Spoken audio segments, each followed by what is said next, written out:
Hey y'all, what's up? How you doing today? Today is the very last day of the arena season Magnus, the very first season in Heroes War Counterattack. At the end of the season, if you have achieved Platinum or higher, you are going to be awarded with this Magnus skin. If your final rating is above 3,000 points, it will be averaged to a lower score with other members of a similar score to yours, or if your score is below 3,000 points total, then you will get to maintain your score. But for all of the people in the 5,000 plus area, all of the members that are reaching top arena number 1, 2, and 3 these days, how are they doing it? Well, I've actually been taking these last few days compiling data about their teams, analyzing the units that the top members are using so that maybe we can mimic that and get a higher score ourselves by the end of tonight. So I have on the screen a little bit of a summary of the data that I've been compiling over the last few days, but I'm going to go ahead and explain it in detail so that we can figure out what we need to do. So for the last 5 days, I've looked at the top 3 members of the arena about the time that arena will reset at night, giving us 15 teams with 60 units total for us to look at. If the same member was in the 1, 2, or 3 slot for multiple nights, then I counted their team again because they are able to maintain that spot using their team, and if it wasn't that good, then somebody would have been able to knock them down and take their spot from them. But obviously they were able to hold it, so we do need to take into account their team for every single day that they were able to maintain being in the top 3. So of the 51 units in the entire game, only 11 units have been used within these 15 teams. That being said, these units that are on these teams are capable of being within the top 3 units in arena by the time arena resets at night. And they will continue to be able to be in one of the top 3 by the time arena resets tonight whenever the season ends, thus making those units a viable unit for being on one of the top 3 teams in the game. So these are going to be labeled as our viable units. Technically, any unit can be viable if that unit was able to maintain a top 3 position, but so far only 11 units in the entire game have been able to maintain a top 3 position. So as more units are actually able to do that, then this number will grow. We're not taking into account units in the beginning of the game, we're only taking into account the units used this week because this is the big week, this is the big push, the big moment that everybody's waiting for to get their Magnus skin and claim their number 1 spot for the season. Out of 15 teams, Lakshmi was used 12 times. That is a very huge number. So Lakshmi is definitely a very good support. She's able to put on a damage share amongst units in a group so that they are able to share the damage so that you cannot kill one without being able to kill multiple. You have to do a lot of damage to be able to kill a single unit, which is good for protecting dealers. On top of that, she has a cleanse, so a lot of people bringing stuns or bringing confusion or any other debuff is going to be able to be taken off by Lakshmi at any point in the game whenever she's able to use her second skill, thus making her a very good unit and a very good support. So 12 out of 15 of the teams are taking advantage of Lakshmi's kit. Evelyn has been in the top 15 teams 5 times. Evelyn is a very good ranger. She has a extremely long distance on her first skill. She's able to put units to sleep so that those units can be ignored for a minute and you can focus on other units, which is very good for a spread meta. I'm starting to realize why she's used so much in the top tier arena, because top tier arena formations tend to be spread, and she's very good at picking off units from a distance. So no matter how spread they are, she's always going to be in range to hit somebody. She's also going to be able to put somebody to sleep, and if she gets targeted by the dealers or by whoever is attacking, she can switch into a defensive stance so that she takes less damage. Very viable ranger that also can kind of count as a pseudo tank. Surprisingly enough, Irina reached the top 15 teams 2 times. Now for our last tier list update, somebody sent us a video of an Irina, and it was a very, very well built Irina. It was a phenomenal. Triple S almost max in all abilities, plus 15 legendary in almost all equipment, ideal legendary exclusive, plus 5 max levels. She was really a force to be reckoned with, but she was so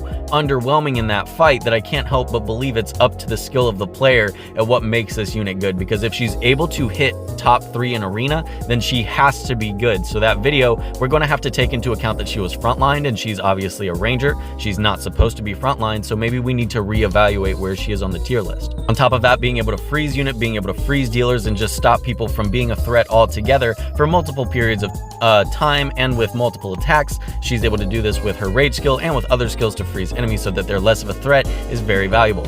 Examina has actually hit the top 15 teams 5 times, and I can't help but think it's because of her taking advantage of the spread meta. She seems like she would be a good target to focus, but in the spread meta, if she's able to put out her shadow clone, you're not going to be able to catch her in the AoE that you're trying to hit her clone with, or any of the other units. So if she does get out her clone, then you're pretty much unable to target her for that period of time, and she's free to attack you and do whatever she pleases.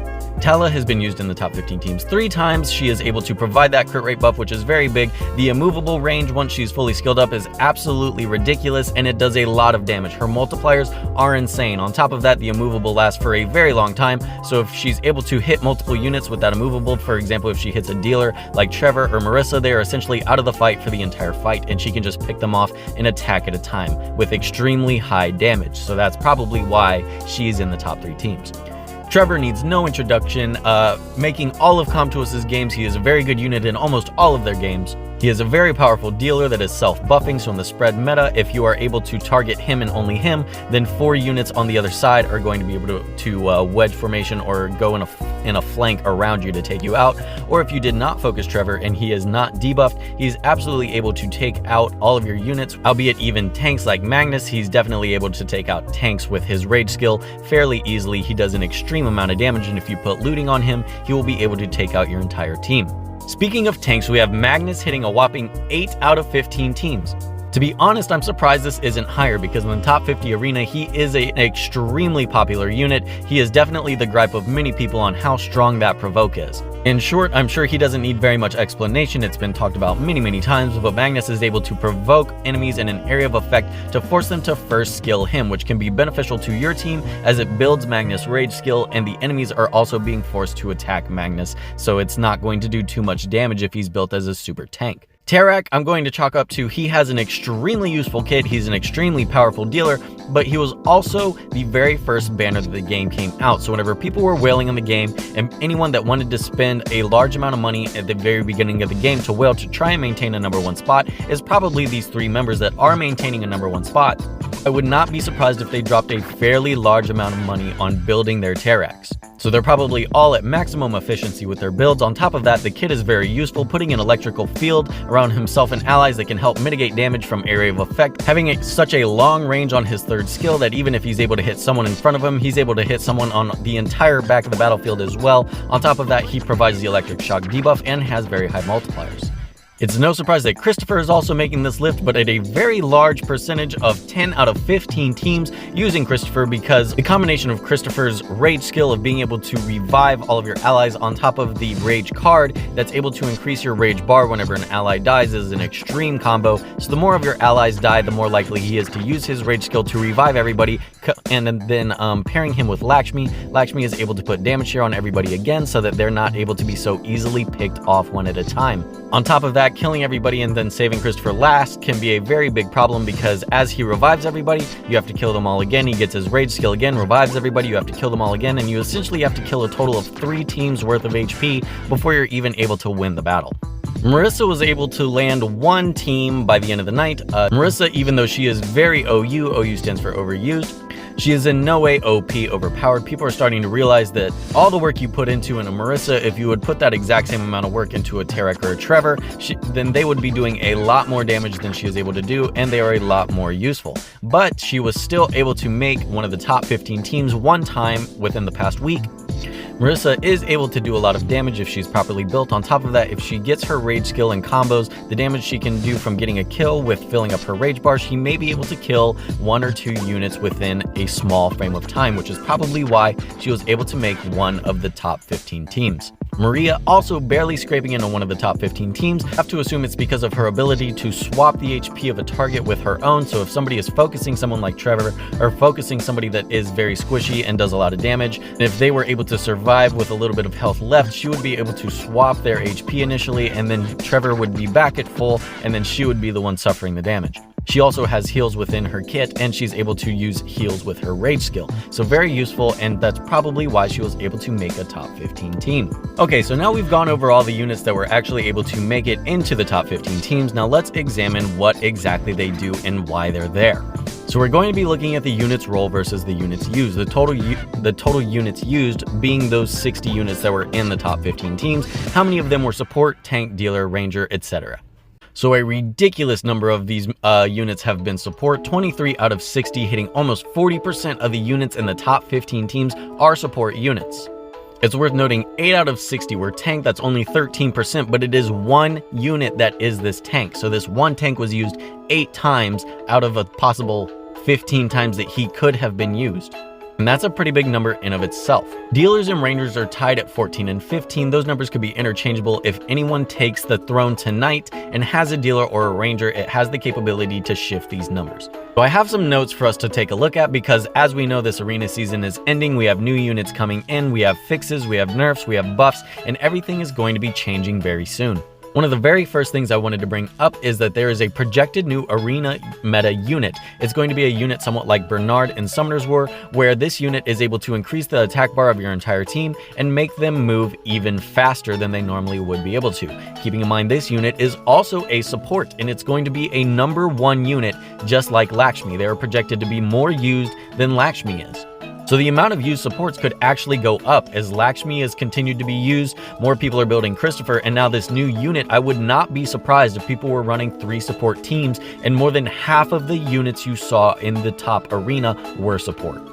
Now, one of the most recent units that they did bring in is Amon. He is a tank with an extreme amount of crowd control, and with a proper rage skill usage and usage of his passive that recovers his HP over time, you're able to recover a lot of HP over time, making him a force to be reckoned with, an extreme steel wall tank that is very difficult to take down. His passive was not working, but now he is fixed so that he is able to actually recover that amount of HP, so we might be seeing him more in arena and we might be seeing a tank number increase. Now, on top of support already being projected to be increased and tank already being projected to be increased, we can obviously assume that dealer and rangers average will go down, but on top of that, the new unit could be removing spread meta, because right now in defense and offense, people like to spread their units so that they can have a little bit more leeway and freedom on the strategy that they take. But if the new unit is going to be increasing your entire team's attack bar and ensuring that your entire team takes first turn, you may want to start clumping or putting them in a grouped formation, which is not good for dealers. So there may be even less dealers than we see today, because dealers are extremely susceptible to a movable. So if they had to be grouped in order to get off that speed meta, then being able to have a Tala move before them anyways, if your opposing fighter has a Tala and that Tala outspeeds you or has a speed rage card or anything that makes her take first turn and she's able to put a movable on a group of clumped dealers, then all those dealers will be absolutely useless. Which is a perfect caveat into our next subject, that the group meta shift may increase the amount of rangers, since people will be straying away from dealers and be wanting to use rangers to deal with dealers and dealing with grouped teams. We're pretty much going to be looking at a super speed battle. Who can get the proper setup off first and then use their rangers to AoE down the enemy. So if the enemy is spread and you outspeed them, then you're very easily going to be able to take out 1 or 2 of them, no problem anyways, and then you're dealing with a 5v3. Or if the units are grouped and they're going for the same strategy speed meta that everyone else is going for, then whoever outspeeds essentially wins the fight. Keeping in mind, these are units that YouTubers and Twitch streamers and all of these platform people with a little bit of power on their platform are recommending. So not as many people have freedom right now, especially whenever the game first came out, to experiment with new units. Some people are, but those people that are experimenting are not able to reach those top numbers. So as the game lifespan lives on and more people are able to have time to build more units, we may see an increase in the amount of units used, which could entirely change the meta as well if a unit that we didn't think was good turns out to be a very good unit to counter the new meta. But for tonight, if you're trying to reach platinum or one of your top scores, one of your best scores, then these units are probably going to be one of the better units for you to use, more than likely, if they are constantly being placed in the top 3 ranking of all the units used in the game.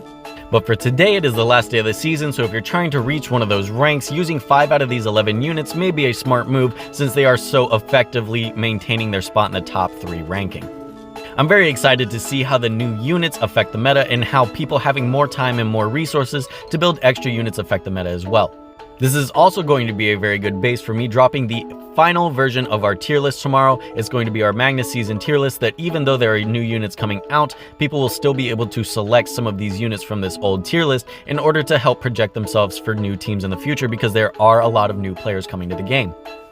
And as the next season, the Nacri season, comes and progresses on, then we're going to be building a tier list for that season too, and eventually we're going to have a community-driven, entirely definitive tier list for Heroes War Counterattack. So if you have any information or interesting clips that you would like to submit in order to help the tier list, then please join the Discord and submit it in the general channel or any channel that you can. We'll be setting our definitive tier list tomorrow, but other than that, that's going to do it for me today, y'all. I'll see y'all later. Bye.